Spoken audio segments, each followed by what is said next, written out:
7:06, estamos de regreso y los miércoles nos acompaña Cristóbal Belolio, académico de la Escuela de Gobierno de la Universidad Adolfo Ibáñez. ¿Cómo estás, Cristóbal? Bienvenido. ¿Qué tal? Hola, Un gusto, Cristóbal. como siempre, estar con ustedes. Gracias por estar acá, además, en el estudio, Cristóbal, para ir abordando algunos de los temas de esta semana. Ya vamos a hablar del fenómeno de Franco Parisi, de su rendimiento en las encuestas, pero partamos con lo que ha ocurrido esta semana, con los anuncios que ha hecho el comando de Evelyn Matei. Llegan refuerzos al equipo. Antes del cierre de pases, Juan Sutil y Juan Antonio Coloma se suman a la campaña de Evelyn Matei. ¿Es un cambio o un refuerzo? En el equipo de Matei dicen que es un refuerzo, Ya. que no es un cambio, que Paulsen va a abocarse a otra tarea, pero... Ya, un cambio entonces. Es como lo que le dijeron a Sebastián Bowen en su momento, cuando se hizo a propósito lo estábamos de Sebastián viendo, Bowen. ¿cierto? Que lo habían dejado a La cargo de la carrera campaña de Frey, y después le pusieron a Frey, Jorge pues. Pizarro arriba, que con ese tonelaje era difícil decir que uno seguía, digamos, dirigiendo la campaña. Sí. Eh, ¿Qué te parece la llegada de Sutil y Coloma? A ver, en lo que probablemente estemos todos de acuerdo es que la campaña de Evelyn Matei necesitaba un remesón, porque hasta ahora había sido errática. Y lo que estoy diciendo ahora no tiene nada de controversial, digamos. No. Es una campaña que ha buscado distintos registros sin encontrar el suyo, por decirlo de alguna manera. Partimos con esta idea de ir a ocupar el nicho más de la derecha, ¿cierto? Pena de muerte, las muertes inevitables del golpe, yo voy a reabrir Punta Peuco, Más Cárceles cárceles. en el desierto. cárcel en el desierto. O sea, partimos en ese registro. Después mutamos a la idea de no, ¿sabéis qué? Yo voy a mostrar que tengo mejores equipos. Entonces voy a desplegar en los medios a mi equipo económico, voy a mostrar gobernabilidad, voy a mostrar experiencia, voy a mostrar un poco que yo vengo con los equipos que trabajaron con Sebastián Piñera. No prendió. Quizás era una buena apuesta, pero la gente, digamos, no la movió mucho, no la conmovió. Después yo diría que se trató una tercera estrategia, que cuando ella veía como partido de tenis la pelea entre Harry y Cast en el Salmon Summit, ella decía, ellos son confrontación, yo soy colaboración. Lo que los chilenos quieren después de tanta pelea es un poco Se puso al medio. mirar por arriba, ¿cierto? Claro, y conmigo las cosas van a resultar y no van a estar peleando todo el día. Tampoco funcionó, parece que igual queremos algo de adversarialidad, no funcionó. Y después la cuarta estrategia, yo diría que se agarró un poquito de esta contingencia de la campaña asquerosa que analizamos ya 2 programas con la Ceci, ¿cierto? Que después yo creo que se elevó la apuesta, porque ella terminó diciendo algo así como, esto no es solamente una práctica digital tóxica, Claro. esto no es solamente una cuestión contra las mujeres en política, esto daña la democracia. Que me recordó mucho a el último argumento que ocupó Kamala Harris en su campaña, porque Kamala cuando parte la campaña, ¿se acuerdan? Era pura buena onda, Joy. Era Sí. su Mucho baile. claro, y después en las últimas 2 semanas era, si eligen a Trump, van a haber un retroceso democrático en Estados Unidos. Y Matei se fue por ese lado, claro. Y Matei se fue por ese lado. O El sea, día de fue- mañana esto puede afectarle a una periodista, a un fiscal. y habló de la democracia, o sea, dijo lo que un poco toda la gente que estudia este tema se está preguntando cuando Kast habla de gobierno de emergencia. ¿A qué se está refiriendo realmente? ¿Se está refiriendo a que se va a concentrar en las 2 cuestiones más relevantes hoy día en la agenda, orden público y economía? ¿O se está refiriendo a estado de emergencia alias excepción constitucional? Excepción constitucional, gobernar por decreto. Claro, o sea, entonces está esa y restringiendo libertades, ¿cierto? Esa es la discusión. Y hoy día, como sabemos, hay muchos chilenos que están dispuestos a limitar libertades en nombre del orden y la seguridad. Por lo tanto, no es una sospecha tan infundada. Entonces yo diría que Matei ha ido cambiando de registro, Sí. y el último probablemente el más a la izquierda de todos, si es que lo comparamos con cómo partió, parece ser un discurso casi que al votante de Jara diciéndole, con ella no va a llegar a ninguna parte, con ella no le va a ganar a Kast, si usted lo quiere evitar a Kast, tiene que votar por mí. O sea, no digo Sí. que haya sido eso, pero parecía casi destinado a ese público, ¿cierto? Pero tampoco creo que la gente hoy día, tal como en Estados Unidos, esté diciendo, uy, sí, mira, no voy a votar por Kast, a pesar de que es el que me asegura más mano dura, que es lo que me importa, porque puede ser un retroceso democrático. ¿Quién Media larga la vuelta. razona así hoy día, en este momento de rabia contra las élites? Y por eso quiero tratar de entender el racional detrás de la incorporación de Juan Sutil.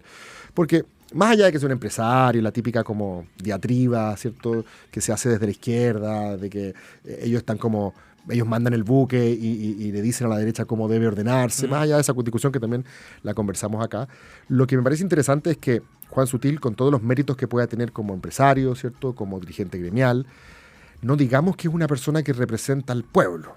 digamos. Representa a la élite, digamos, empresarial, cultural chilena, y por lo tanto me parece que es contracultural un poco. Va contra la marea de lo que hoy día pareciera estar siendo lo relevante en el debate público, que es mostrar tus credenciales anti-élite. Es lo que hace Janet Jara todo el tiempo. Es lo que hace Janet Jara, es lo que hace Kast y Kaiser, aunque probablemente no en el registro en el cual la élite es el empresariado, en el registro en el cual la élite es Ñuñoa, ¿cierto? Es el progre preocupado del lenguaje inclusivo, o sea, porque las élites, ¿cierto? Como dicen los seguidores de Ernesto Laclau, este politólogo filósofo argentino que defendía el populismo de izquierda, la élite vilificada, la élite que antagonizamos, va cambiando dependiendo del escenario, ¿cierto? Es un significante vacío que va dotándose de nuevos contenidos. Para la izquierda, la élite suele ser las grandes corporaciones, en Argentina la FMI, ¿cierto? Para la derecha, las élites son los políticos, la grasa del Estado, ¿cierto? La casta, le decía... Bueno, la casta le decía Podemos en España y Milei en Argentina, para mostrar un poco que... Ay, ¿Podemos también? Podemos, ¿Sí? Claro, Podemos, de hecho... Y de hecho aquí... ¿Te acordás, tía? Me estoy con argentino. ¿Te acordás de Jorge Ramírez, que era el presidente de Comunes? Sí. ¿Cierto? Pareja de Karina Oliva, que salió un poco a la palestra en ese entonces, cuando Comunes todavía no se fusionaba en el actual Frente Amplio. Ellos eran como los representantes de ese populismo, orgulloso populismo de izquierda, y hablaban de la casta. Jorge Ramírez, yo tengo entrevistas de él donde habla diciendo la casta, para un poco emulando el discurso de Iglesias y Monedero y Errejón en España. Entonces, me parece un poco contracultural que hoy día pongas como cabeza visible de tu campaña a alguien que para gran parte de la población representa a esa élite, sin desmerecer ninguno de sus, credenciales o capacidad de orden. Probablemente, como Evelyn Matei es una mujer inteligente y su entorno también, yo creo que aquí no estamos viendo algo, o yo no lo estoy viendo en este minuto, digamos, y que tiene que ver con, no lo estoy destacando en este minuto, y que tiene que ver con enviarle una señal al mundo empresarial de que la cosa todavía está ahí, de que la cosa no está con Kast, de que la cosa todavía se puede salvar con Matei, de que es el proyecto que tiene más posibilidades de paz social en el futuro. No quiero hacer como campañas del terror, pero le está enviando un mensaje al empresariado de decir, a ver, si gana Kast, ¿cómo se nos van a poner los del frente? Claro. Sí. El fantasma del 18 de octubre. Cuando se metan con el feminismo, cuando quieran cerrar el departamento de diversidad, cuando quieran ir por el aborto. Con el aborto por violación. Cuando pase eso. Entonces, acá en cambio, claro, pero eso es además el de los libertarios, no sé cuál, ese no es el de, eso no es casi, pero eso es, ¿se dijeron también? Trabajan juntos. Ah, ya, sí. Pero van ya. Retiraron el proyecto. Retiraron el proyecto. Sí, al final. Sí. Que además el nombre era una provocación, creo en Dios, el nombre no era Dignidad del Feto, porque podría haber sido, digamos. El nombre era Creo en Dios. Bueno, estamos desviando, dale. Pero tengo ofendido. Entonces, por eso me parece interesante que la señal que se envía públicamente de poner a un político ducho, ya, pero más político tradicional no puede ser, como Juan Antonio Coloma. El último coronel. El último coronel, claro, como la última marcha de los Ents. Tiene nombre de película, como diría, el último coronel. Sí, como el último de los moicanos, ¿cierto? El último coronel que queda parado. Y bueno, aunque claro, Evelyn pertenece a la patrulla juvenil, es como la última de la patrulla juvenil. Me parece que es un poco contracultural, a contrapelo, por así decirlo, de lo que parecen ser los vientos. Porque hoy día los vientos te muestran... De equilibrar a la derecha más dura, porque Juan Sutil no viene de una derecha progresista. No. O va liberal. No, de hecho partió pegando un caballazo a Jara. Partió con un anticomunismo muy a flor de piel, digamos. Que yo creo que es un discurso popular en la derecha. O sea, pero significa que nuevamente giraron, que ya no es Kast un peligro para la democracia. Es Jara es un peligro para la democracia. O sea, con su llegada cambió el registro. Vamos a ver. Nos dirán los números de las próximas semanas, ¿cierto? Si es que finalmente esto se logra revertir o no. Solo es que tengo una duda que me viene rondando desde que lo escuché. Escuché a Isidro Solís. De Amarillos. De Amarillos, ya. Hace unos días, como los Amarillos. Ex radical o deseo, ¿no? Es radical. Como era presidente de los radicales. Como los Amarillos rápidamente se cuadraron con Matei, porque jamás se cuadrarían con Kast, es lo que han dicho. Sí. Trataban de dar una explicación respecto a las encuestas. Preferí esperarte toda la semana para saber si tú estás de acuerdo. Solís? Dijo que nadie a través de las encuestas esperaba que ganara Jara la primaria. Nadie esperaba a través de las encuestas que pasara Sichel a la primera vuelta en la elección pasada. Nadie a través de la encuesta esperaba que Boric terminara en la práctica siendo presidente de la República. Entonces, puede ser que las encuestas algo no estén midiendo bien en el marco de los nuevos procesos de voto obligatorio y esto que tú has planteado varias veces aquí en tu columna sobre esta, no sé, este voto bronca, sí y la no. gente que no vota siempre. Sí, a ver, de partida yo diría que hoy día las encuestas no tienen por qué están tan descaminadas porque hoy día todos votan. No es como antes que había que hacer la diferencia entre el votante probable y el que no iba a votar. Pero ¿cierto? no a todos se les pregunta, que es algo que sí hace la CEP y que no la tenemos porque la última se tomó desfasada. Todos tienen métodos, ¿cierto?, de muestreo similares, distintos en algunos casos. Yo no soy un encuestólogo, por lo tanto yo no estoy en condiciones hoy día de decir en qué se cae la activa en comparación con la criteria, en comparación con la academia, ¿cierto?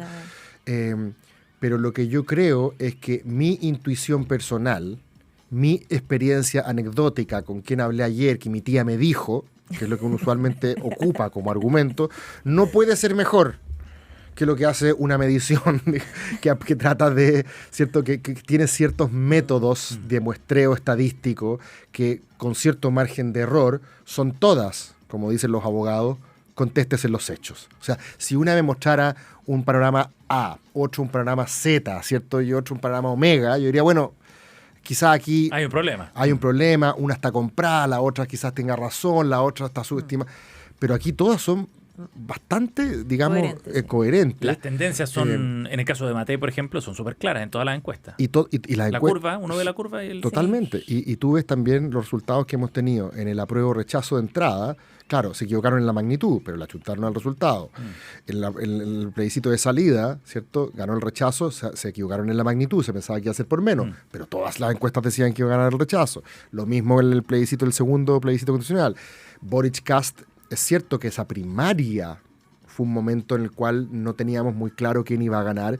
Hubo una cierta sorpresa, ¿cierto? Además que una veda, la típica veda previa, a veces nos impide saber cómo llegan en el momento mismo del partido. Claro. Nos quedamos con la foto de 2 semanas antes. Pero perdóname que te diga, pero lo de Jara Toá, todos lo sabíamos por lo menos 2 semanas antes de la elección. O sea, estaba claro que Jara ya, digamos, se había distanciado. Entonces, o sea, yo creo que tiene que ver, por supuesto, con wishful thinking, con lo que a uno le gustaría pensar, ¿cierto? Y hay que tratar de aferrarse a la esperanza siempre. Pero yo creo que hoy día Matei está tercera.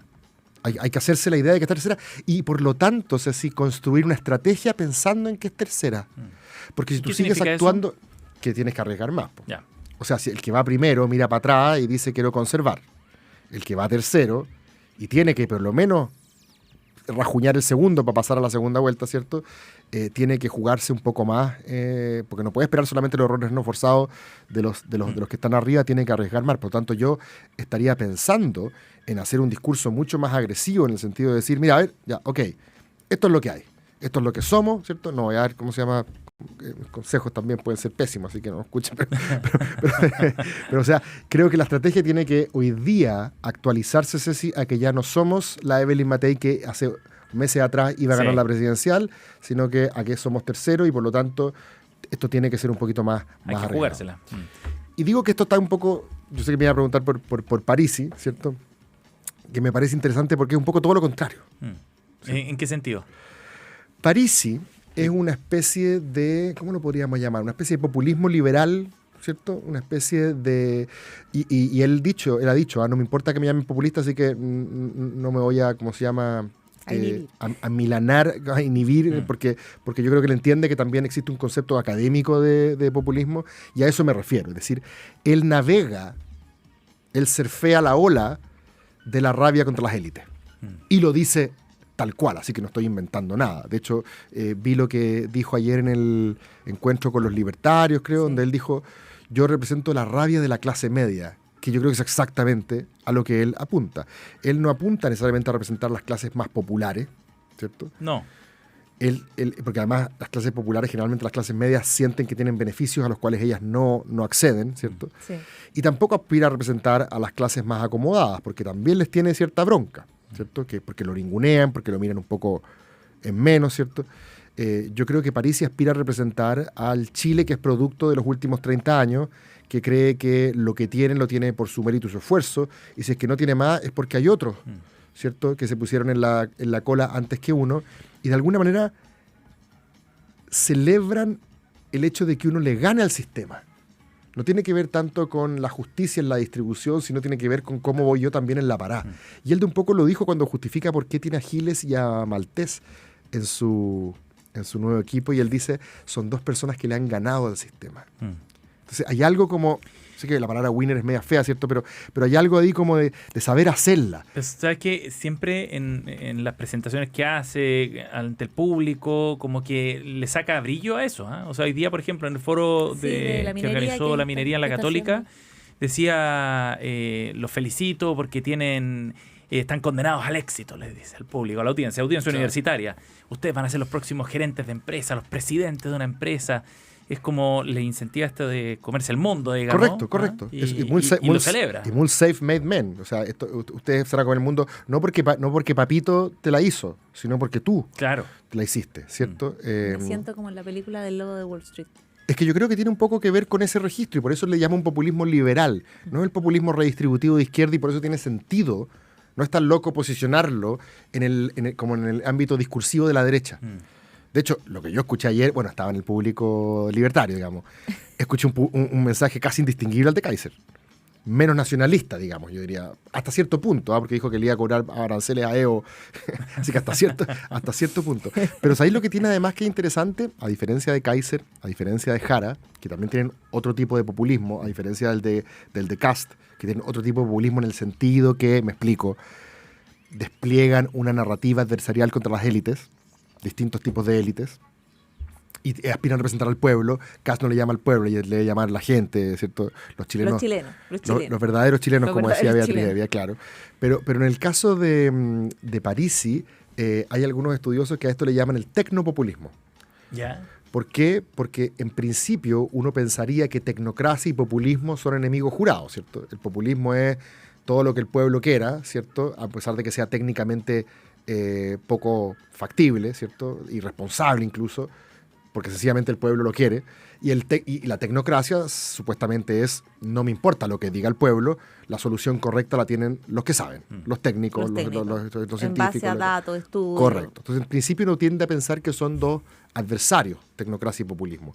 Pero en el último tiempo se ha acuñado el concepto de tecnopopulismo, con algunos casos, de hecho, como el de Podemos. ¿Por qué? Porque eran profesores todos de la Complutense de Madrid. Podemos que en paz descansen, ¿no? Claro, pero no eran dirigentes sindicales eran profesores. O sea, decían saber de lo que estaban hablando.